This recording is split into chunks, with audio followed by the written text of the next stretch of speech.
물된 동산 같은 교회라는 제목의 말씀입니다. 이사야서 1장에는 유다 백성에 대한 하나님의 진단이 이렇게 나왔습니다. 잎사귀 마른 상소리 나무와 같고 물 없는 동산 같다. 이것이 하나님의 진단입니다. 하나님이 원하시는 모습은 어떤 것입니까? 오늘 본문 11절에 물된 동산이 되는 것이고 물이 끊어지지 아니하는 샘이 될 것입니다. 물 없는 동산이 될 것인가, 물된 동산이 될 것인가, 어디서 갈라집니까? 무엇을 선택하며 사느냐, 이것에 따라서 매우 다른 미래가 오게 될 것이다. 그렇게 말씀하셨습니다. 하나님의 처방전을 보면 몇 가지 중요한 생각들을 정리할 수가 있어요. 첫째로는 제대로 하라, 그런 말씀이에요. 따라합시다. 제대로 하라. 1절로 5절은 제대로 하라라는 말씀이에요. 유다 백성은 하나님 보시기에 기도 시간을 잘 지켰죠. 2절을 보시면 나를 찾았다 그랬어요. 또 말씀의 귀를 기울였어요. 나의 길을 알기를 즐거워했다. 그 다음에 이웃에 대한 의무도 어느 정도 행하는 것 같아요. 공의를 행하여 그의 하나님의 규례를 저버리지 않는 나라 같았다.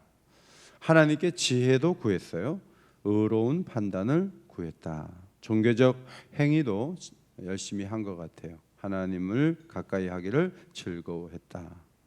금식도 했는데 금식을 하다가 시리에 빠졌어요. 왜냐하면 하나님이 자신들의 그 애써서 하는 금식을 별로 받지 않는 것 같다는 느낌을 받았기 때문입니다.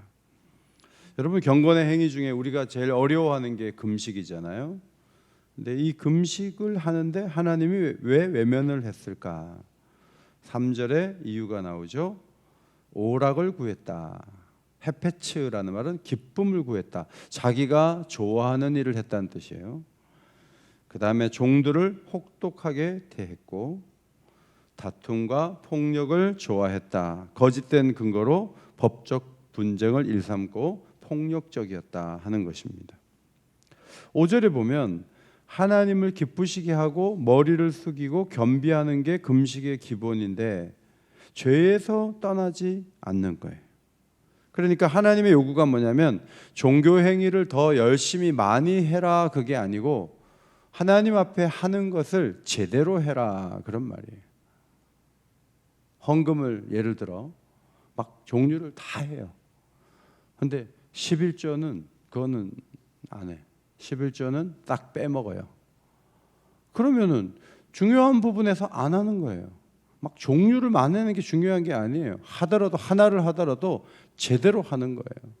그런데 그것을 안 하고 가짓수만 많은 거예요. 시간만 길어지는 거예요.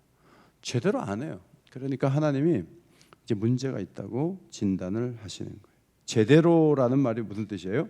하나님 원하신 모습으로 하나님이 기준이 되어서 원래 성격에 맞는 목표를 따라서 삶을 살고 가치를 정하고 행위를 고치라. 이것이 하나님의 요구였습니다. 여러분, 코로나 3년 동안 뭘 배웠어요? 한국교회가 일을 많이 했어요. 신방도 많이 갔고 예배도 많이 드리고 많이 모이고 맨날 뭘 했어요. 했는데 하나님이 아직 그냥 예배도 못 모이게 온라인으로 했지만 하나님이 주신 메시지가 뭐예요? 많이 하라가 아니고 제대로 해라. 제대로 해라. 애들을 가르칠 때 5분을 가르쳐도 제대로 가르쳐야 돼요. 그냥 시간이 됐기 때문에 애들하고 같이 있는 것만 가지고 애들이 바뀌느냐, 그렇지 않아요. 교육을 할 때 제대로 해라. 그게 첫 번째 메시지예요. 두 번째는 조화를 이루라, 그런 말이에요. 6절을 보면 내가 기뻐하는 금식은 흉악의 결박을 풀어주고 멍에의 줄을 끌어주고 압제당하는 자를 자유하게 하고 모든 멍에를 꺾는 것이다.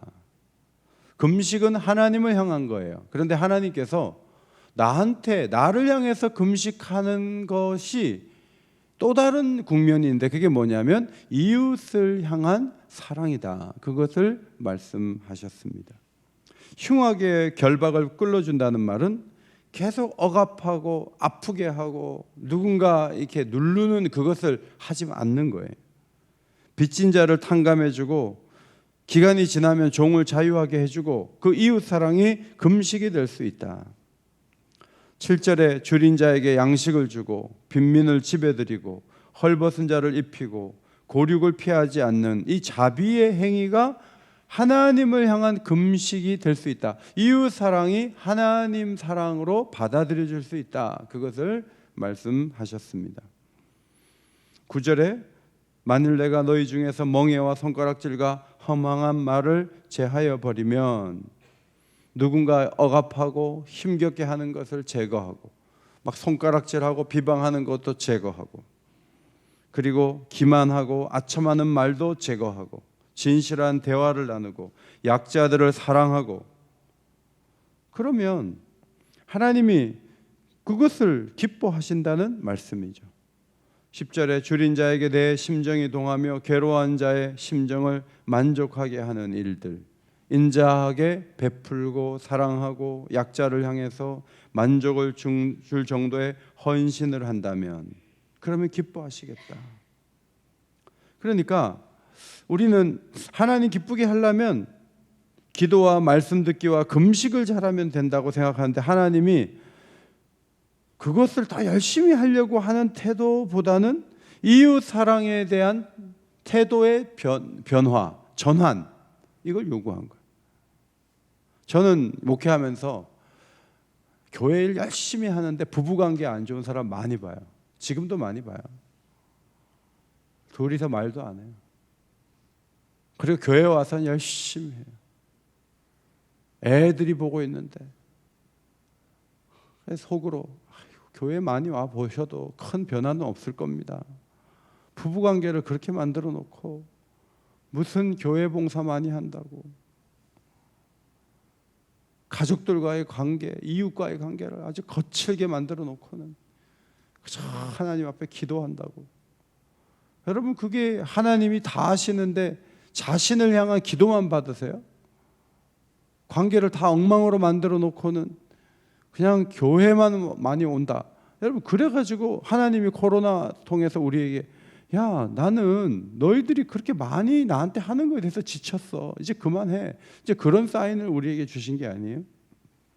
여러분, 이웃 사랑과 하나님 사랑의 균형이 왜 필요해요?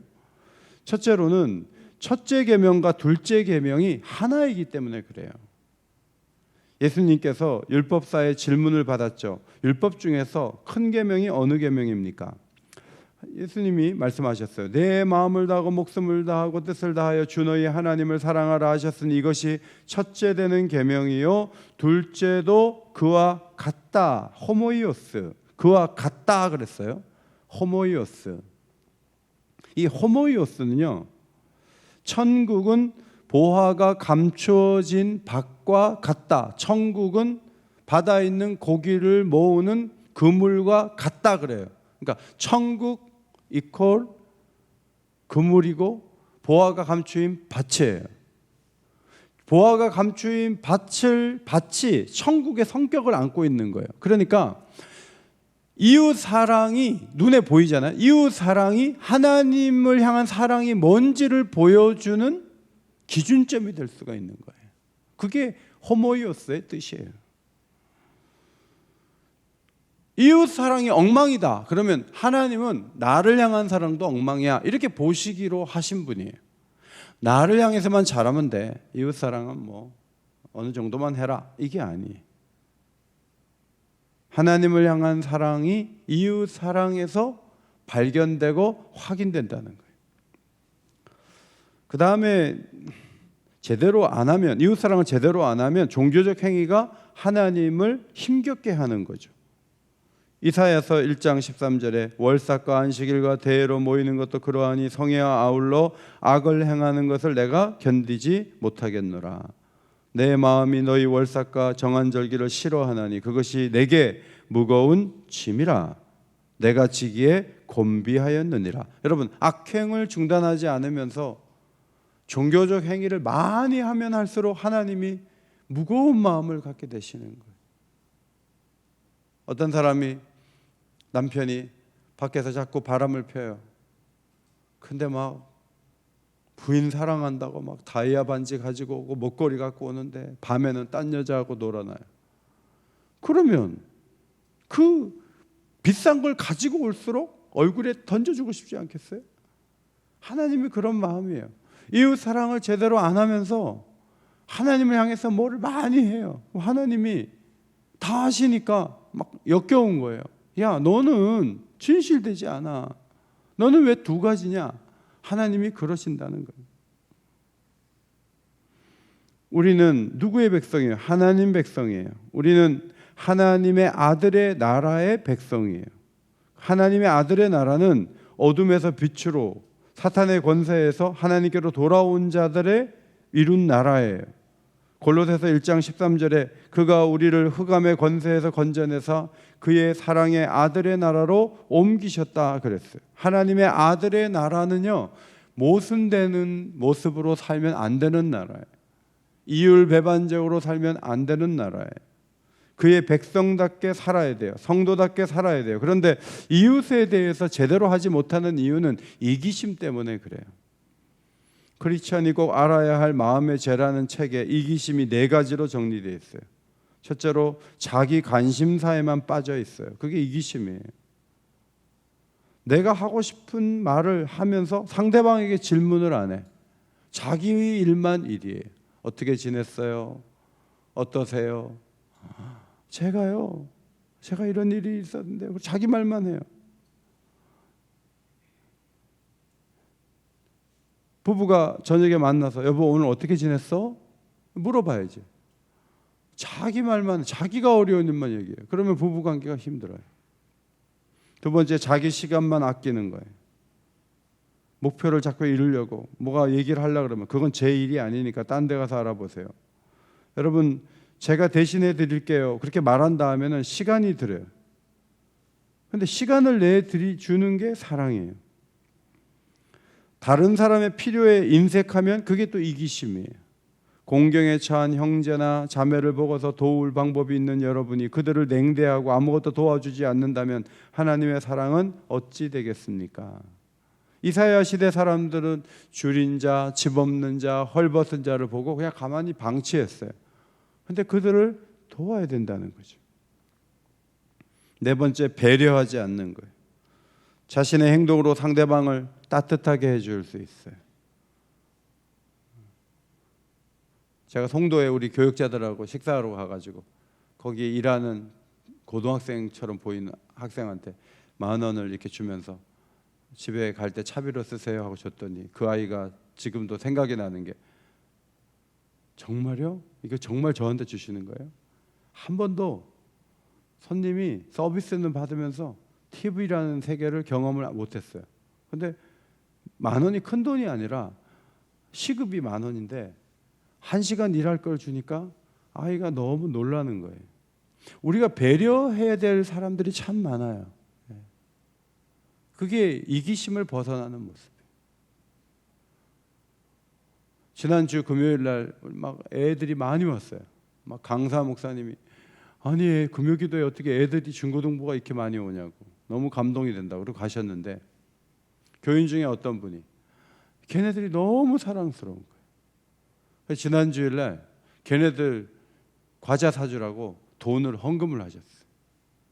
제가 그 생각이 나가지고 어제 마트 간 길에 제 손으로 다 사갖고 왔어요. 그 과자가 제 지금 자동차 안에 꽉 차 있어요. 근데 너무 고마운 거예요. 와, 애들을 격려하려고 애들이 많구나. 아이고 이뻐라. 이게 아니고 걔네들 좀 사랑해줘야 되겠다. 걔네들에게 뭐가 좀 주고 싶다. 여러분 그게 이웃 사랑이고 배려예요.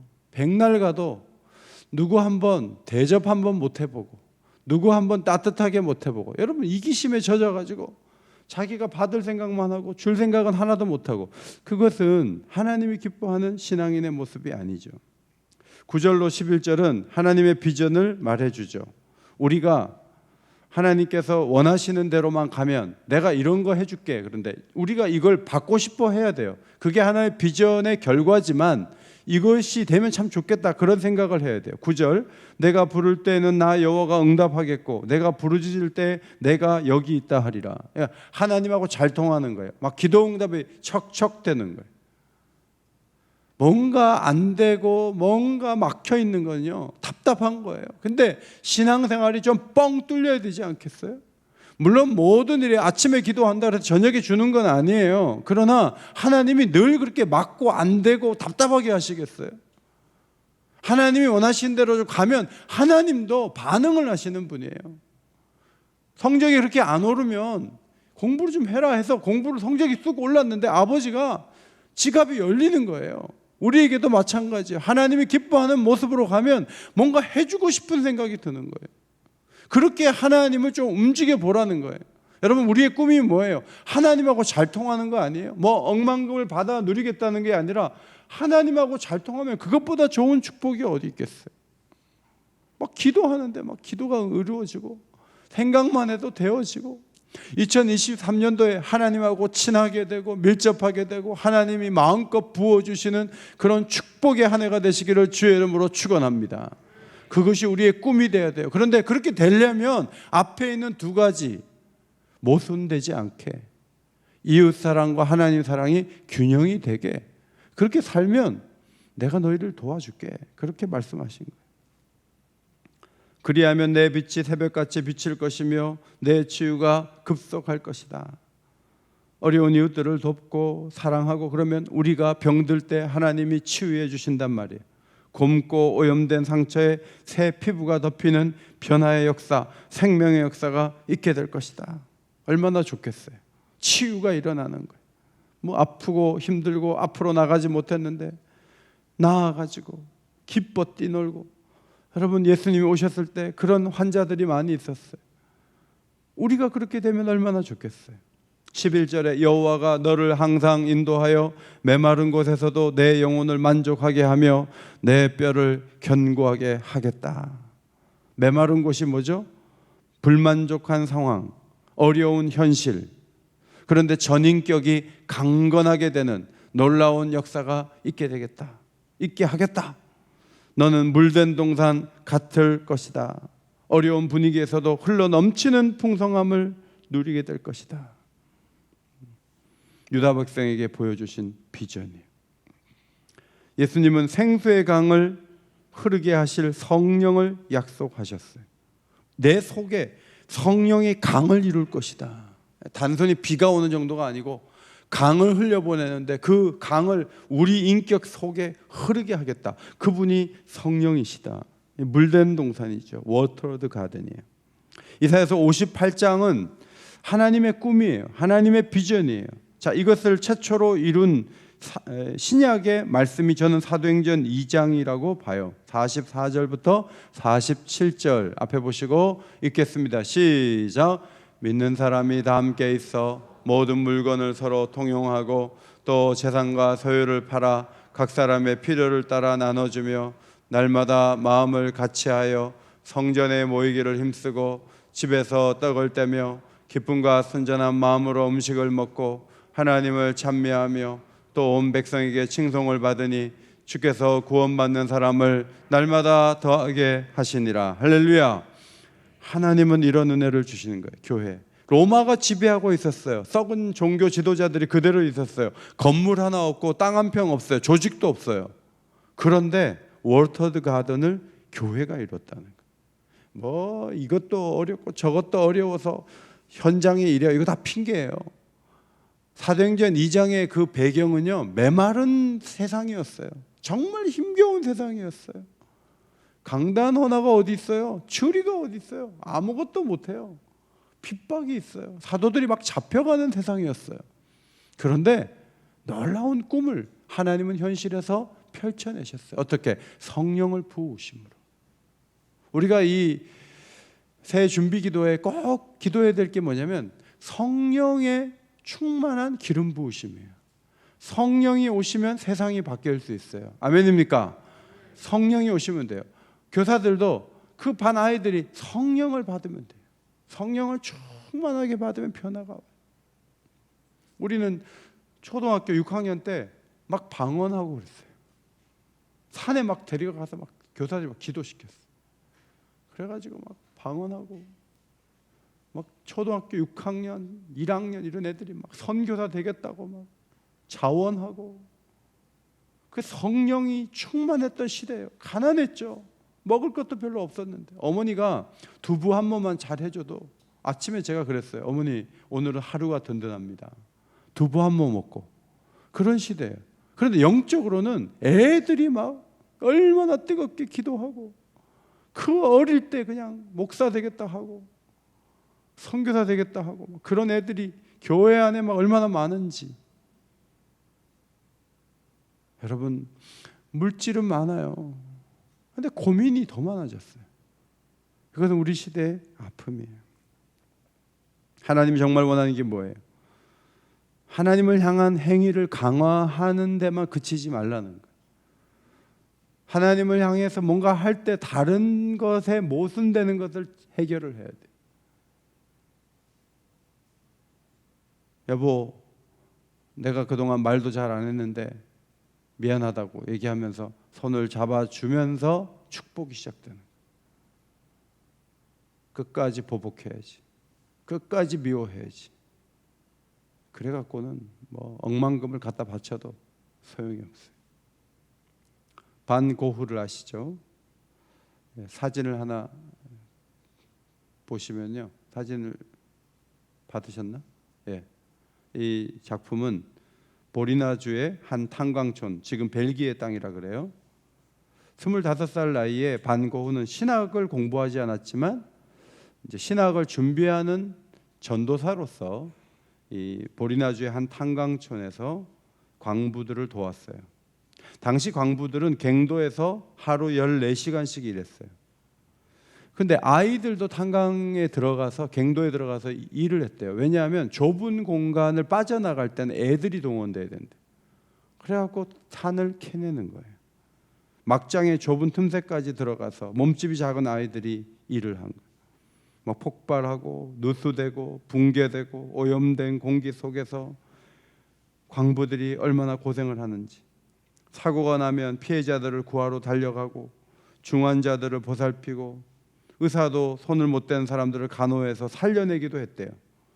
고흐가 어려운 현실에 부딪히는 이들을 만나면서 저들과 같은 처지가 되지 못하는 것이 미안하고 늘 안타깝고, 그런 마음으로 자신의 생활비와 심지어 옷까지 가난한 이들에게 나누어 주면서 그렇게 열심히 일을 했어요. 이제 전도사 수습 기간이 끝나갈 때 교회는 반고흐는 성직자가 되기에 부적절하다, 그런 판정을 내렸어요. 이유가 뭔지 아세요? 광부들과 같은 옷을 입고 다니기 때문에. 성직자는 고귀하고 정결하고 세속에 있는 이들과 같은 생활을 해서는 안 되는데 반고흐는 너무 사람들 속에 섞여 있다 이거예요.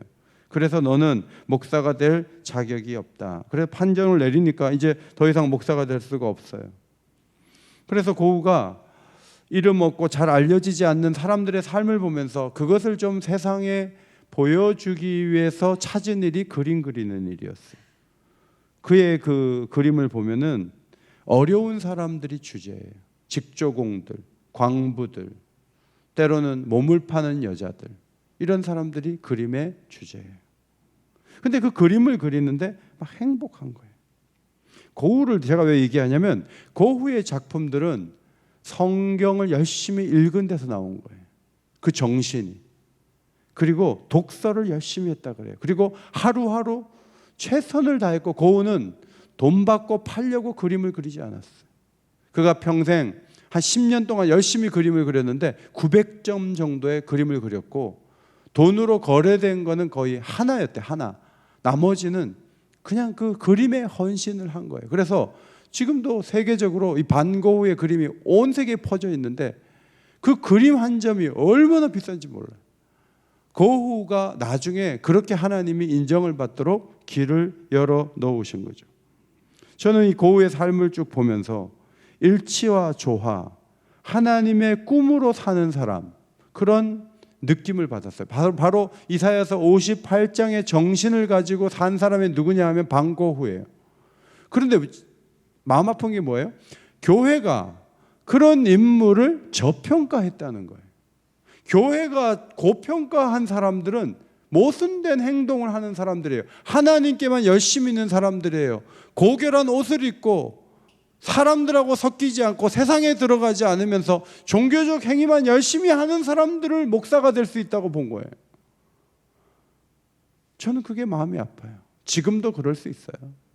지금도 애들 속에 깊이 들어가서 헌신하는 교사는 에이, 저 선생님은 맨날 애들하고 놀러만 다니려고 그래, 이런 말을 들을 수 있는 거예요. 그러나 하나님 보시기에 정말 좋은 리더들은요, 이사야서 58장에 나타난 이 일치된 모습, 조화된 모습, 하나님의 꿈을 이루어 드리려고 애쓰는 모습으로 오늘도 일하는 사람들이에요. 오늘 우리의 기도 제목이 뭐예요? 그저 종교적인 일들만 가득 채우려고 애쓰는 그것이 우리의 기도 제목이 되면 안 돼요. 제대로 할 수 있도록 힘 주십시오. 조화되게 모든 일을 감당할 수 있는 지혜 주십시오. 하나님이 정말 주시려고 하는 이런 선물을 좀 받을 수 있는 신앙생활을 할 수 있도록 문을 열어 주십시오. 그것이 오늘 이 아침에 우리의 기도가 되기를 소원합니다.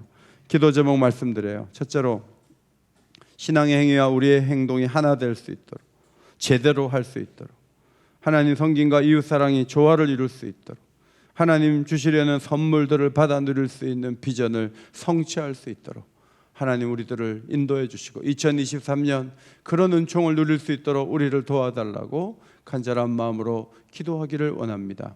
주님 이름 한번 손을 들고 주님 이름 한번 크게 부르짖고 기도합니다. 주여, 하나님 아버지 은혜를 감사합니다.